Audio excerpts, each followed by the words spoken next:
کوئی لائٹ نہیں، کوئی کھانا نہیں، کچھ نہیں. کیا ہوگا؟ ینشر لکم ربکم من رحمتہ. رب پہ بھروسہ تو کر کے دیکھو، توکل تو کرو. اپنا وطن، اپنا عیش و عشرت، اپنا آرام، اپنا سب کچھ دین کی خاطر جب تم چھوڑو گے اور غار میں داخل ہوگے. غار کیا ہے؟ ان نون فیوچر، اندھیرا. تو کیا ہوگا؟ وہیں سے روشنی ہو جائے گی. ینشر لکم ربکم من رحمتہ. یعنی انسان جب دین کی خاطر کوئی تکلیف اٹھاتا ہے تو یہ ہو نہیں سکتا اللہ اس کی قدردانی نہ کرے. ان اللہ لا یضیع اجر المحسنین. اللہ محسنین کا اجر ضائع نہیں کرتا. بندے قدردانی کریں یا نہ کریں، بندے اس کو ریکگنائز کریں یا نہ کریں، اللہ کبھی بھی ضائع نہیں کرتا. تو یہ حل بتایا گیا فتنہ دین کے موقع پر. یعنی فتنہ دین کے وقت انسان کیا کرے؟ ایسی جگہ چھوڑے جہاں اس کو اپنا دین بچانا مشکل ہو. دوسری چیز فتنہ مال. مال سب سے بڑا فتنہ ہے انسان کے لیے. سب سے بڑا نہیں، یعنی فتنوں میں سے ایک بڑا فتنہ ہے. اور اس کے لیے باغ والے کا واقعہ بتایا گیا. مال کا فتنہ کیا فتنہ ہے؟ نمبر 1، انسان کو غافل کرتا ہے اللہ کی یاد سے. اور بعض اوقات مال پا کر انسان کے اندر اتنا تکبر آ جاتا ہے کہ انسان آخرت کا انکار کر بیٹھتا ہے. یہاں یہ 2 ساتھی تھے، ایک کے پاس زیادہ تھا تو اس نے کیا کہا؟ وَمَا ظُنُّ السَّاعَةَ قَائِمَةً وَلَئِن رُدِدتُّ إِلَىٰ رَبِّي لَأَجِدَنَّ خَيْرًا مِّنْهَا مُنْقَلَبًا. خوش فہمیوں کا شکار ہو گیا مال کو پا کر. بہت سے لوگ مال پا کر دھوکے کا شکار ہو جاتے ہیں. کیا کہ یہ ہمیشہ رہے گا. مال پا کر عموماً لوگوں کو یہ دھوکا ہو جاتا ہے، غلط فہمی ہو جاتی کہ ہم اللہ کے بڑے پیارے. چونکہ اللہ ہم سے محبت کرتا ہے اسی لیے تو یہ سب دیا اس نے. اور نتیجہ کیا نکلتا ہے کہ انسان آخرت سے پوری طرح غافل ہو جاتا ہے.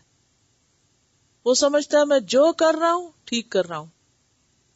وہ کملے بھی سیانے والی بات ہے نا کہ یعنی حماقتیں بھی انسان کو اپنی کیا نظر آنے لگتی ہیں؟ عقل مندی کی بات نظر آنے لگتی ہے، کیونکہ میرے پاس بہت کچھ ہے. اور پھر آخرت کے بارے میں بھی کیا سوچتا ہے؟ وَلَئِن رُدِدتُّ إِلَىٰ رَبِّي لَأَجِدَنَّ خَيْرًا مِّنْهَا مُنْقَلَبًا. میں اللہ کا اتنا پیارا ہوں، یہاں اس نے دیا تو وہاں نہیں دے گا، وہاں بھی دے گا. اس دھوکے سے نکلنے کی ضرورت ہے کہ کسی کا مالدار ہونا ہرگز اس بات کی علامت نہیں کہ وہ خدا کا بہت پیارا ہے. مال تو اس نے فرعون کو بھی دیا تھا. قارون کے پاس بہت مال تھا، لیکن کیا انجام ہوا؟ تو کوئی بھی شخص مال پر نہ ریجھے، مال پر مان نہ ہو، کیونکہ مال کا انجام دنیا میں دکھا دیا گیا کہ دیکھو مال تو دنیا میں بھی ساتھ چھوڑ دیتا ہے. باغ کسی وقت بھی جل سکتا ہے، جو کچھ ہے اینی ٹائم جا سکتا ہے، سب برباد ہو سکتا ہے. اور دنیا میں وقتاً فوقتاً آنے والے حادثات اور واقعات ہم سب کو نہیں بتاتے کہ صرف سیکنڈز میں سب کچھ جا سکتا ہے. مال سہارا نہیں بن سکتا انسان کا، نہ دنیا میں نہ آخرت میں. ہاں وقتی ضرورت پوری کرتا ہے، لیکن کسی بھی وقت انسان کا ساتھ چھوڑ سکتا ہے. تیسری چیز فتنہ علم. انسان کے اندر عموماً کب تکبر آتا ہے؟ جب اس کے پاس علم آتا ہے، جب ڈگری آتی، جب اسے لوگوں پر علمی تفوق حاصل ہوتا ہے تو وہ اپنے آپ کو بڑی چیز سمجھنے لگتا ہے. اس سے بچنے کی ضرورت ہے. اور اس میں موسیٰ علیہ السلام کی مثال ہمارے سامنے بہت ہی زبردست ہے کہ انہوں نے علم کے لیے پھر بے حد تواضع اختیار کی. دیکھیے خود پیغمبر ہیں، نبی ہیں، رسول ہیں، اولو العزم، لیکن کس قدر تواضع اختیار کرتے ہیں. پھر ہے حکومت کا فتنہ. عام طور پر ایسا ہوتا ہے کہ جب کسی کو کوئی حکومت اقتدار ملتا ہے تو وہ کیا سمجھنے لگتا ہے کہ میں سارے قوانین، اصولوں اور اخلاق سے بالا ہوں. یہ سارے قوانین اوروں کے لیے، میری ذات ان سب چیزوں سے اوپر. بہت بڑا فتنہ ہے کہ انسان غلط چیزوں کو اپنے لیے جائز قرار دے دیتا ہے. حرام کو حلال کر لیتا ہے. وہ چیزیں جو دوسروں کے لیے ناجائز ہیں وہ سمجھتا ہے میرے لیے جائز ہے، مجھے تو حق ہے یہ سب کرنے کا. پھر آپ دیکھیے کہ دجال جو ہے وہ ان سارے فتنوں کا مجموعہ ہے، یعنی یہ سب فتنے الگ الگ ہیں نا، تو دجال میں یہ سب کچھ ایک ہی وقت میں ہوگا. مثلا دجال لوگوں سے اپنی عبادت طلب کرے گا، دین میں آزمائے جائیں گے لوگ، مال بھی ہوگا اس کے پاس، جہاں چاہے گا بارش برسا لے گا. یعنی جب وہ کسی بھی زمین پر نکلے گا ساری زمین پہ گھومے گا سوائے مکہ مدینہ. صحرا ہوگا اور بادل کو حکم دے گا برسو، اور وہ وہاں برسے گا اور وہ ہرا بھرا ہو جائے گا.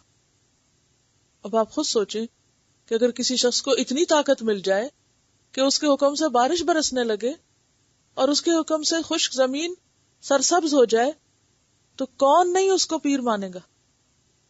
لوگ تو آنکھیں بند کر کے اس کے پیچھے چل پڑیں گے کہ یہی تو خدا ہے، سب کچھ تو کر سکتا ہے. اور اس کے کافر لکھا ہوگا، کفر لکھا ہوگا اس کے ماتھے. مومن ہی پڑھ سکے گا، باقی نہیں پڑھ سکیں گے، منافق نہیں پڑھ سکیں گے. پھر آپ دیکھیے کہ اس کے پاس علم بھی ہوگا، حتیٰ کہ یہاں تک آتا ہے کہ ایک شخص کو 2 حصوں میں کاٹ کے پھر ان کو جوڑ دے گا.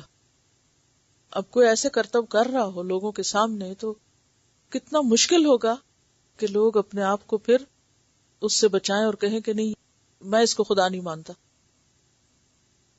پھر یہ کہ اس کی حکومت پوری زمین پر ہوگی سوائے مکہ مدینہ کے. اب اتنا بڑا اقتدار جس شخص کے پاس ہو تو پھر اس سے کون ٹکر لے گا؟ تو آپ صلی اللہ علیہ وسلم اپنی امت کو، اپنے وقت کے لوگوں کو بھی ڈراتے تھے اور فرماتے اگر میں زندہ ہوا تو میں تمہارے ساتھ مل کر اس کے خلاف لڑوں گا. بہرحال حضرت عیسیٰ علیہ السلام کے ہاتھوں وہ ختم ہوگا. اب آپ دیکھیے کہ یہ سارے فتنے جو بڑے بڑے کون کون سے ہیں؟ دین کے معاملے میں آزمایا جانا، مال، علم اور حکومت، اقتدار، یہ ساری چیزیں ایک دجال میں جا کے کٹھی ہو جائیں گی آزمائے جانے کے لیے. اس سے بچنے کے لیے کیا کہا گیا؟ سورۃ کہف پڑھو. اور پھر اس کے اندر جو بھی واقعات ہیں وہ سارے پڑھتے پڑھتے انسان کو ہر ہفتے اگر ریمائنڈر ملے تو انسان اپنے بچاؤ کی بھی صورت کرتا ہے. اب آپ دیکھیے کہ سورت کے عین بیچ میں ابلیس کا ذکر ہے کہ ان سب چیزوں کے پیچھے کون ہے، آزمائش کی وجہ کیا ہے؟ ابلیس اور ابلیس کا ساتھ. افتتخذونہ وذریتہ اولیاء من دونی وہم لکم عدو بئس للظالمین بدلا. تو عدو اللہ اور عدوکم ابلیس فتنہ ہے. اسی صورت کے اندر حل بھی بتائے گئے ہیں کہ فتنوں سے نجات کیسے ہو سکتی ہے، طریقے بھی بتائے گئے. جہاں تک فتنہ دین کا تعلق ہے، یعنی دین کے معاملے میں آزمائش کا تعلق ہے اور دین کے جانے کا خوف انسان کو لاحق رہتا ہے. معلوم نہیں آپ کو ہوتا ہے یا نہیں، اگر نہیں تو ہونا چاہیے. ڈر لگتا ہے نا، آج یہ چھوٹا سا کام کر رہے ہیں پتہ نہیں کل کر سکے کہ نہیں. آج تو ہم روز قرآن پڑھتے ہیں تو دل کا حال کچھ اچھا ہوتا ہے، اگر پتہ نہیں اس کے بعد کیا ہوگا. معلوم نہیں آپ کو خیال آتا ہے یا نہیں کورس ختم ہونے کے بعد ہم اپنے آپ کو کس طرح دین کے ساتھ تھام کے رکھیں گے، اس کے بعد کیا ہوگا. اس کا حل بتایا گیا ہے صحبت صالح.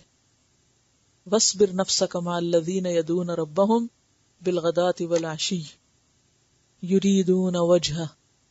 ایسے لوگوں سے تعلق جو اللہ سے تعلق رکھتے ہو، جو ہر کام اللہ کی رضا کے لیے کرتے ہو. جب تک صحبت صالح نہ ہو، علمی مجالس نہ ہو، تو انسان کے لیے ابلیس کے شر اور ان فتنوں سے نکلنا مشکل ہے. دوسری چیز ہے فکر آخرت. آخرت کو دنیا پر ترجیح دی جائے، اور اس کے لیے آپ دیکھیں کہ آخرت کے ہولناک منظر اس صورت میں بیان کیے گئے. انا اعتدنا للظالمین نارا احاط بهم سرادقها. جو موٹی موٹی دیواریں آگ کی اور آگ کے اندر گھرا ہوا ہونا، احاط بهم سرادقها وان يستغيثوا يغاثوا بماء كالمهل